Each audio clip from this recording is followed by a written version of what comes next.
శ్రీ లలితా సహస్రనామ స్తోత్రంలోని 630వ నామం త్రక్షరీ.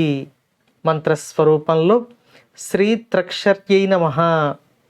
ఈ నామాన్ని మనం ఒకసారి నిశితంగా పరిశీలిస్తే 3 అక్షరములు కల తల్లి అనే భావం మనకు ధ్వనిస్తుంది.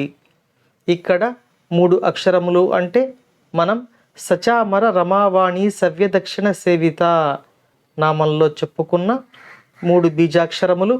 ఆ బీజాక్షర శక్తులు అయిన లక్ష్మి, సరస్వతి మరియు శ్రీ లలితా పరమేశ్వరి ఈ నామంలో మనకు మరలా దర్శనమిస్తున్నారు అని అర్థమవుతుంది.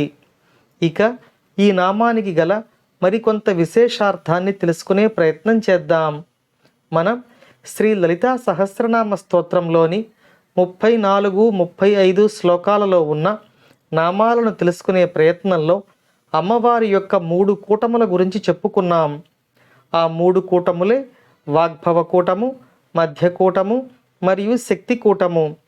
ఈ 3 కూటములుగా ఉన్న అమ్మవారు ఈ నామంలో త్రక్షరీగా మనకు దర్శనమిస్తున్నారు అని వసిన్యాది వాగ్దేవతలు మనకు తెలియచేస్తున్నారు. ఇక మనం ఓంకారాన్ని తీసుకుంటే 3 శబ్దములు కలిసి ఉంటుంది. ఆ, ఊ, అనే శబ్దాలు కలిసి ఓంకారం మనలను అనుగ్రహిస్తుంది.